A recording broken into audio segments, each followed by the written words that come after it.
암 같은 경우는 그 병기라고 하죠. 1기, 2기, 3기 이렇게 진행이 되기도 하는데 고혈압은 어떻습니까? 한 번에 이렇게 팍 나올까요?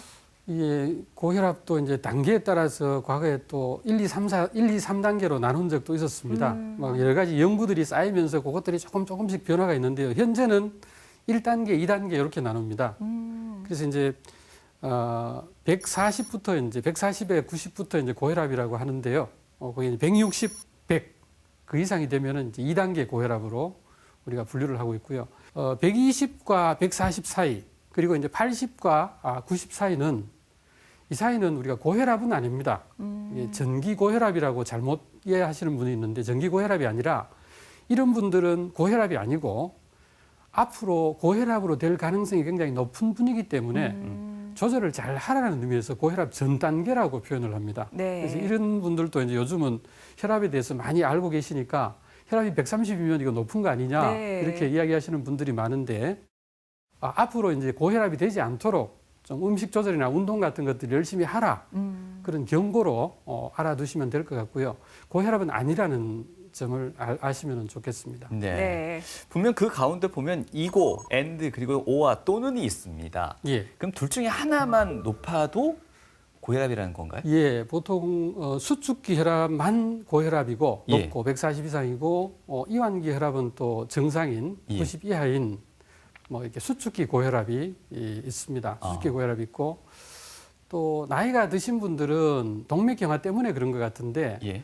이 이완기 혈압이 혈관이 딱딱해지기 때문에 혈압을 재일 때 실제보다가 혈압이 높게 측정이 되는 그런 경우에는 이제 이완기 혈압도 높아질 수가 있습니다. 그래서 동맥경화 때문에 혈압이 이제 실제는 혈압은 그렇게 높지 않은데 고혈압처럼 나오는 경우를 이제 가성고혈압이라고도 이야기를 합니다. 네.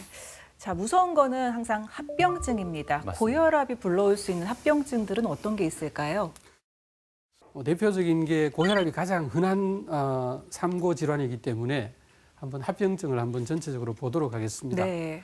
뭐 똑같은 이야기가 되겠지만 결국은 조절을 안 하면은 이 혈압이 혈관에 부담을 줘서 이런 것들이 이제 동맥경화를 통해서 가장 문제가 되는 것이 뭐 심장병입니다. 심장병이고 그리고 이제 뇌중풍 그리고 이제 미세혈관 질환이라고 해서 작은 모세혈관 같은 것들에도 영향을 주기 때문에 그런 것들 때문에 이제 고혈압성 신장합병증 그런 것들이 생길 수도 있고 또 이제 망막증 같은 것들도 생길 수 있습니다. 네. 그래서 보시면 망막 출혈 같은 것들 때문에 그런 것들이 쌓여서 이제 시력이 떨어지는 경우도 있고 망막 출혈 같은 것들도 생길 수가 있겠습니다.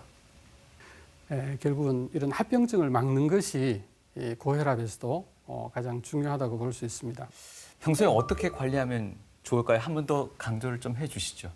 세 가지를 지금 나눠서 다시 설명을 드리고 있는데 원인과 치료 방법은 거의 유사합니다. 그래서 결국은 고혈압 관리도 보면 첫째는 약물 치료를 잘 하셔야 됩니다. 네. 약물 치료를 잘 하셔야 되고 우리나라가 보면 약간 이제 그런 이제 건강식품을 좋아하시는 분들이 많아서 혈압약은 한 번 먹으면 평생 먹어야 되고 이렇게 먹다가 끊으면 더 안 좋다 이런 것 네. 때문에 혈압을 아까 치료를 잘 안 해서 합병증이 생기는 분들이 많다고 했는데요.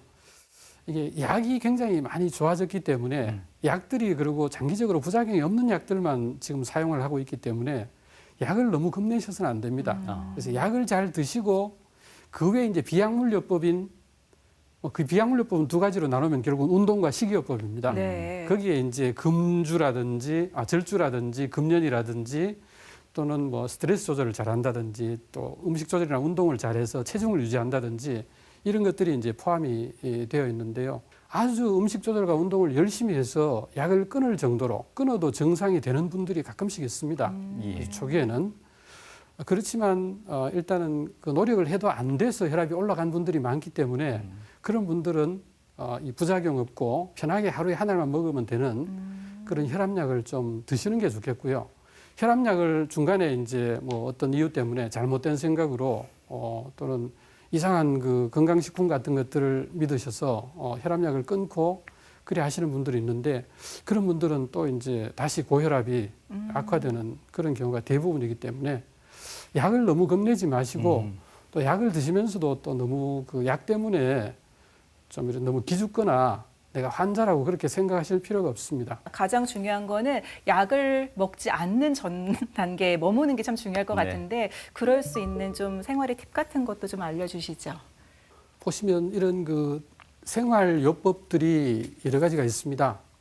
다시 말씀드리면 하여튼 음식 조절과 운동입니다. 네. 음식 조절과 운동인데 그를 통해서 이제 음식 조절과 운동을 통해서 체중도 조절하고 또 고혈압 부분에서는 약간 싱겁게 드시는 게 물론 이제 소금의 영향을 받지 않는 그런 분들도 있기는 하지만 영향이 없는 분들도 있긴 하지만 전반적으로 짜게 드시면 이게 체액을 증가시켜요. 수분이 이제 몸에 많이 저장이 된다는 뜻이죠.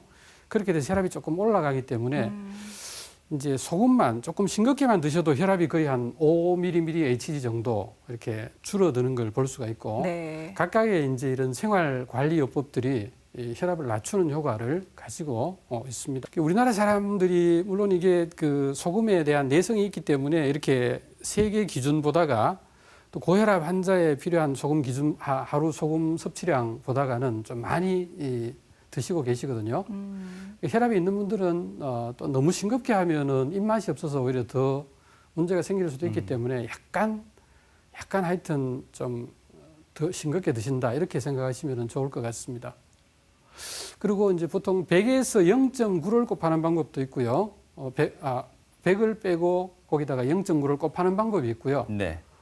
자기 자신의 그 표준 체중에서 120%가 넘어가지 않도록